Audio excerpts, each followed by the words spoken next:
मेरे प्यारे दोस्तों, मैं आप लोगों को एक विवाह गीत सुनाने जा रही हूँ। कमेंट में लिखकर बताएं मेरा गीत कैसा लगा। चैनल को सब्सक्राइब करना ना भूलिएगा। आपन खोरिया बहाराए कवन पापा, आपन खोरिया बहाराए कवन पापा, आई गईल दल बरियात हे लाला, आई गईल दुल्हा दमाद हे लाला।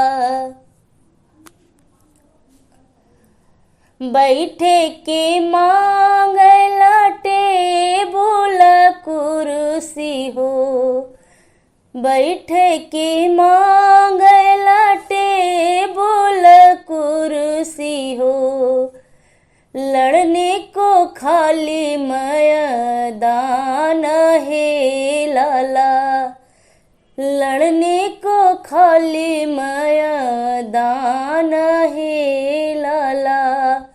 ब्याहन के मांगला बेटी हो सुंदर बेटी, ब्याहन के मांगला बेटी हो सुंदर बेटी, जिन बेटी दल के सिंगार है लाला, जिन बेटी दल के सिंगार हे लाला।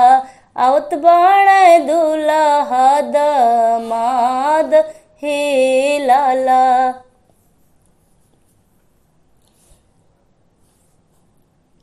घर में से राई फल निकालाए कवन पापा, घर में से राई फल निकालाए कवन पापा, समधि साला कैले बाया बेरा हे लाला, समधि साला कैले बाया बेरा हे लाला।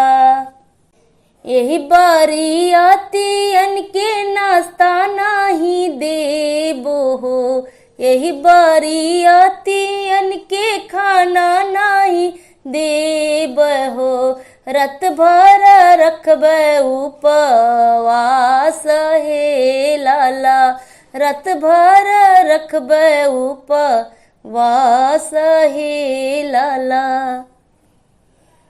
आपन खोरिया बहाराए कवन चाचा, आपन खोरिया बहाराए कवन चाचा, आवत बाण दुल्हा दमाद हे लाला, आवत बाण दुल्हा दमाद हे लाला। बैठे के मांगला टेबुल कुर्सी हो, बैठे के मांगला टेबुल कुर्सी हो, लड़ने को खाली मैदान है लाला।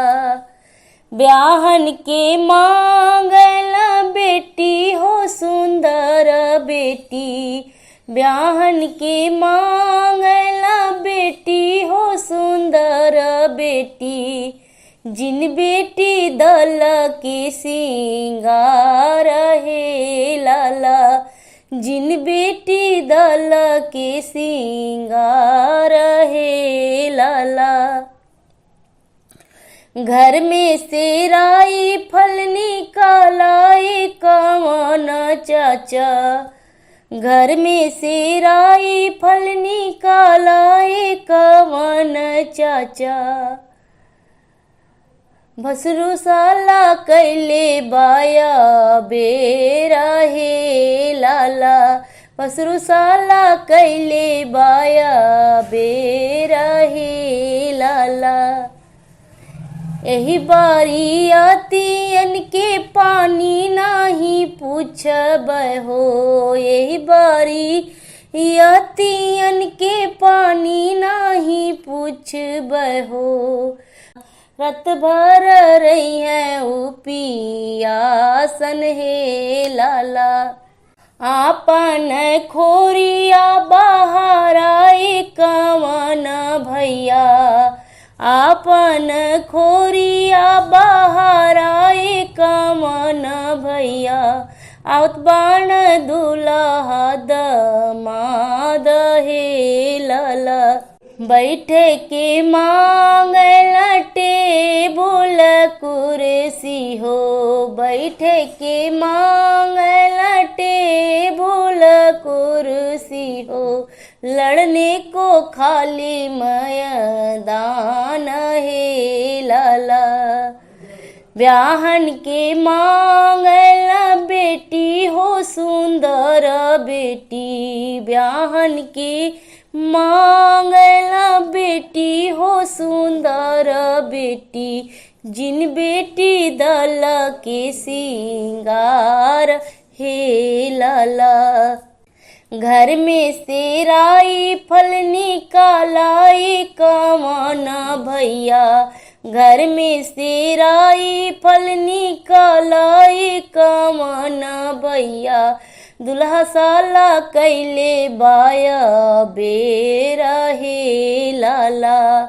यही बारियतियन के भुइया में सुतई बहो, यही बारियतियन के भुइया हम सुतई बहो।